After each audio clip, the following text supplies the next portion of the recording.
Hello കൂട്ടുകാരെ, ഈ പ്ലാന്റ്സിനെ മനസ്സിലായ നമ്മൾ ലിസ്റ്റിക് പ്ലാന്റാണ്. നിറയെ ഫ്ലവറായിട്ട് നിൽക്കണേ, നല്ല ഭംഗിയായിട്ട് നിറഞ്ഞ് നിൽക്കുക, നല്ല ബുഷിയായിട്ട്. ഈ ലിസ്റ്റിക് പ്ലാന്റിൻ്റെ പരിചരണം നമ്മൾ ഓർക്കിഡിന് നമ്മൾ ചെയ്യും പോലെ തന്നെ കേട്ടോ.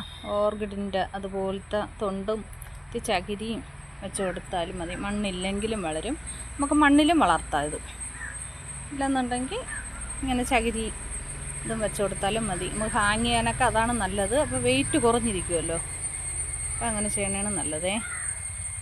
പിന്നെ ഇതിൻ്റെ വളമൊക്കെ കൊടുക്കണത് ഈ ഓർഗിനടിക്കും പോലെ തന്നെ. ഓർഗിൻ NPK ഇടയ്ക്കിടയ്ക്ക് 2 ആഴ്ച കൂടുമ്പോഴും നമ്മൾ ഓർഗിൻ അടിക്കുന്ന സമയത്തൊക്കെ ഇതിനെയും കൂടെ ഒന്ന് ശ്രദ്ധിച്ചാൽ മതി, നിർത്തി കൊടുത്താൽ മതി. പിന്നെ ചാണകത്തിൻ്റെ തെളി അതും ഇടയ്ക്ക് ഒഴിച്ചു കൊടുക്കണം, പുളിപ്പിച്ചത് ഇടയ്ക്കിടയ്ക്ക് കൊടുക്കാം. പിന്നെ ഈ പ്ലാന്റ്സിന് വെയിൽ ഒരുപാട് പാടില്ല, എന്നാൽ വെളിച്ചം കിട്ടുകയും വേണം. ചെറിയ രാവിലത്തെ വെയിൽ 2-3 മണിക്കൂറത്തെ വെയിലൊക്കെ ഇതിന് കിട്ടിയ ഒരു കുഴപ്പമില്ല. ഈ പ്ലാന്റ്സ് നന്നായിട്ട് വളരും, നല്ല ഹെൽത്തി ആയിട്ട് ഈ പ്ലാന്റ് വളർന്നു വരും. പിന്നെ മഴയത്തും വയ്ക്കരുത്. മഴ കിട്ടിയാൽ ഈ പ്ലാന്റ്സ് പെട്ടെന്ന് ഇലയൊക്കെ അങ്ങ് മഞ്ഞളിച്ച് ഈ പ്ലാന്റ്സ് അഴുകി പോകുന്നുണ്ട്.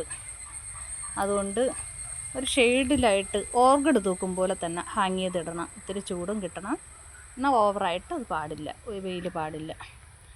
പിന്നെ നമുക്കിതിൻ്റെ കട്ടിങ് വെച്ചിട്ട് അടുത്ത അതിൻ്റെ പ്ലാന്റ് നമുക്ക് പിടിപ്പിച്ചെടുക്കാനും എളുപ്പമാണേ.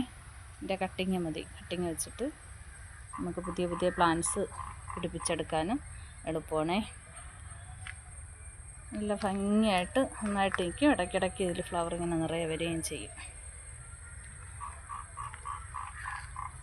കൂട്ടുകാർക്ക് ഈ പ്ലാന്റ് ഇഷ്ടമായോ? ഈ വീഡിയോ കണ്ട് ഒന്ന് സപ്പോർട്ട് ചെയ്യണേ. ഓക്കേ.